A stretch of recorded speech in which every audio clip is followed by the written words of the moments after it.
வணக்கம். சுழிபுரத்திலே பாண்டவட்டை என்ற ஒரு சிறிய கிராமம் இருக்கின்றது. இந்த கிராமம் குறைந்தளவு வீடுகளை கொண்ட சிறிய அளவிலான வீடுகளையும் கொண்ட ஒரு சிறிய கிராமமாக இருக்கின்றது. அதைவிட இந்த கிராமத்தினுடைய பெயருக்கேற்றது போலவே இந்த கிராமத்தின் பெரும்பகுதி வெட்ட வழியாகவே இருக்கின்றன.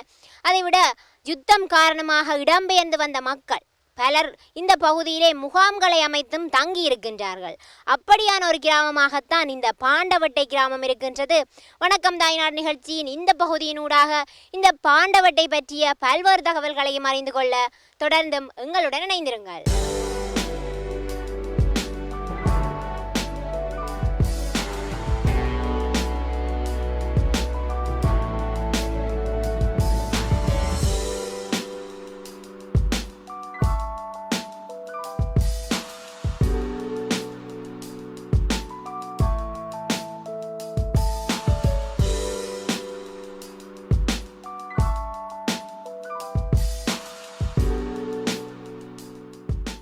பாண்டவட்டை கிராமத்தில் இருக்கின்ற முகாமிலே வசிக்கின்ற ஒரு வீட்டிற்கு நாங்கள் இப்பொழுது வந்துவிட்டோம்.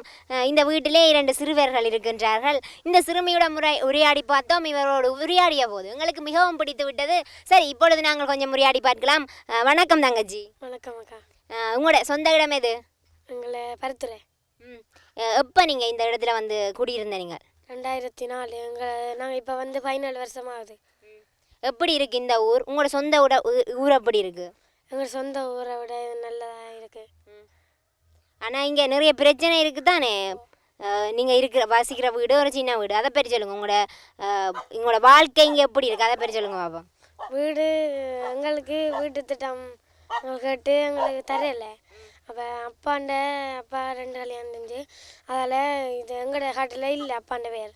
அதால் எங்களுக்கு வீட்டு திட்டம் இல்லைன்னு சொல்லிட்டீங்கன்னா சரி, பரவாயில்ல. உங்களுக்கு வீட்டு திட்டம் எப்படினாலும் கிடைக்கும். உங்களுக்கு இங்கே இருக்க பிடிக்குமோ இல்லை உங்களோட சொந்த ஊருக்கு போக பிடிக்குமோ? 2 இடத்துல இருக்க பிடிக்கும். இங்கே எங்கே ஸ்கூலுக்கு போகிற நீங்கள்? விக்டோரியா.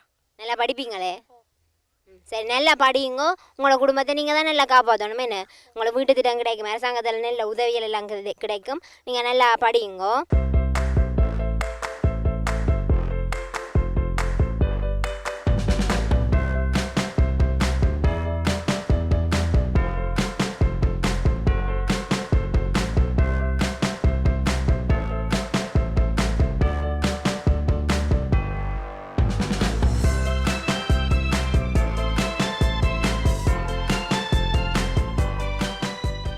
பாண்டவட்டை என்ற இந்த கிராமம் சுழிபுரத்திலே தான் அமைந்திருக்கின்றது. இந்த கிராமம் சிறிய சிறிய வீடுகளை கொண்ட ஒரு சிறிய கிராமமாக இருக்கின்றது. இங்கே இருக்கின்ற வேலிகள் கூட ஓலையினால் வேயப்பட்டிருக்கின்றன. ஓலைகள் மட்டைகளை பயன்படுத்தி அடைக்கப்பட்டிருக்கின்றன. அதைவிட கதியால்கள் தான் நடப்பட்டிருக்கின்றன. இந்த வீதி கூட ஒரு பாலடைந்த கிரவல் வீதியாகத்தான் இருக்கின்றது. இவ்வாறான ஒரு வறுமை கோட்டின் கீழ்ப்பட்ட சிறிய கிராமமாகத்தான் இந்த கிராமம் இருக்கின்றது. ஆரம்ப காலத்தில் குடிசை வீடுகள் தான் இங்கே காணப்பட்டிருக்கின்றன. பின்னர் 2003ஆம் ஆண்டு காலப்பகுதியிலே முதலாக இந்த கிராமத்திற்கு வீட்டு திட்டம் வழங்கி இருக்கின்றார்கள். அதன் மூலமாக ஓரளவிலான மக்கள் இந்த பகுதியிலே கல் வீடுகளை சிறியளவில் அமைத்து வசித்து வந்திருக்கின்றார்கள். பின்னர் 2007ஆம் ஆண்டு காலப்பகுதியிலும் மீளவும் முதல் தரம் கொடுக்காதவர்களுக்கு வீட்டு திட்டம் வழங்கி இருக்கின்றார்கள். அதன் மூலமாகவும் மக்கள் இந்த பகுதியிலே ஓரளவிலான கல் வீடுகளை அமைத்திருக்கின்றார்கள். இருந்தாலும் அந்த வீடுகளும் ஒரு சிறிய அளவிலான கல் வீடுகளாகத்தான் இருக்கின்றன. ஏனென்றால் அரசாங்கத்தினால் கொடுக்கப்படுகின்ற பணம், வீட்டு திட்ட பணம் போதாமல் இருப்பதன் காரணமாக வீடுகள் கட்டிய குறையிலும் இருக்கின்றன. அதைவிட அளவு திட்ட பாறை பிளந்து பயன் விளைவிப்பான் எம்மூரார் என்று கூறுவார்கள். பாறை போல காய்ந்திருக்கின்ற நிலத்தை கூட பண்படுத்தி விவசாயிகள் விவசாயத்தில் ஈடுபடுவார்கள். அப்படியான ஒரு மக்கள் வாழுகின்ற கிராமமாகத்தான் பாண்டவட்டை என்ற இந்த கிராமம் இருக்கின்றது. ஏனென்றால் இங்கே தண்ணீர் தட்டுப்பாடு ஒரு பாரிய பிரச்சனையாக இருக்கின்றது. இங்கே இருக்கின்ற கிணறுகளில் உவர் நீரை காணப்படுகின்றன. இதன் காரணமாக இங்கே மரங்களும் குறைவாகவே இருக்கின்றன. இதனால் ஒரு வறட்சியான நிலமாகத்தான் இந்த நிலம் இருக்கின்றது. ஓரளவுதான் இந்த வளமான மண்ணாக இந்த மண் கூட இருக்கின்றது.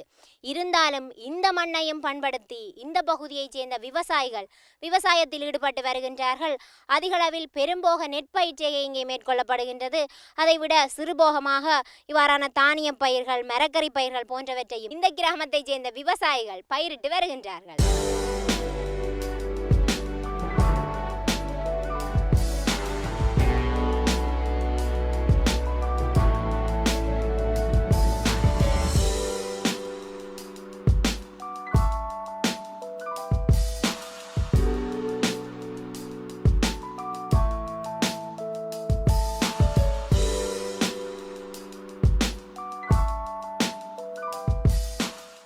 பாண்டவட்டி என்ற இந்த கிராமத்தைச் சேர்ந்த மக்கள் தங்களுடைய பிரதான தொழிலாக இந்த விவசாயத்தினை தான் மேற்கொண்டு வருகின்றார்கள்.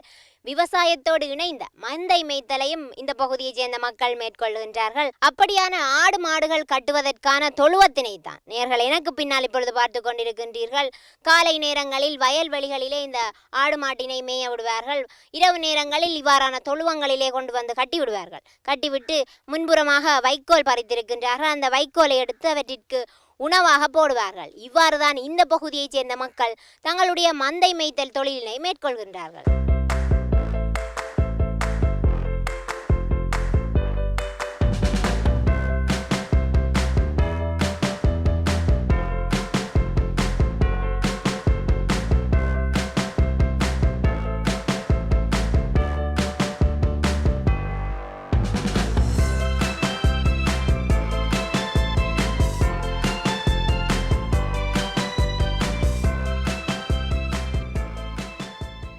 எந்த கிராமமாக இருந்தாலும் அந்த கிராமத்திலே நிச்சயமாக ஆலயம் இருக்கும்.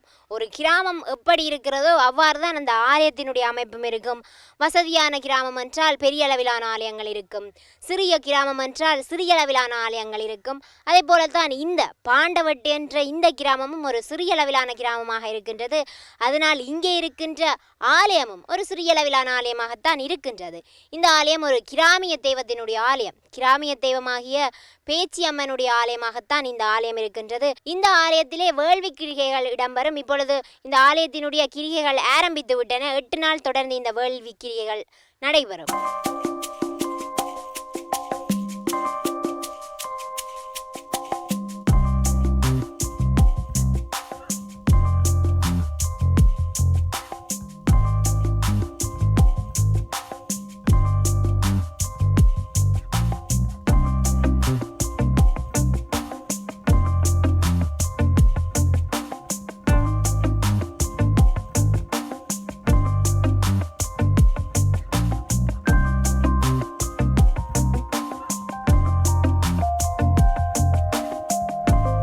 பாண்டவட்டை கிராமத்தில் இருக்கின்ற சிறுவர்கள் தான் எனக்கு அருகிலே இப்பொழுது நின்று கொண்டிருக்கின்றார்கள்.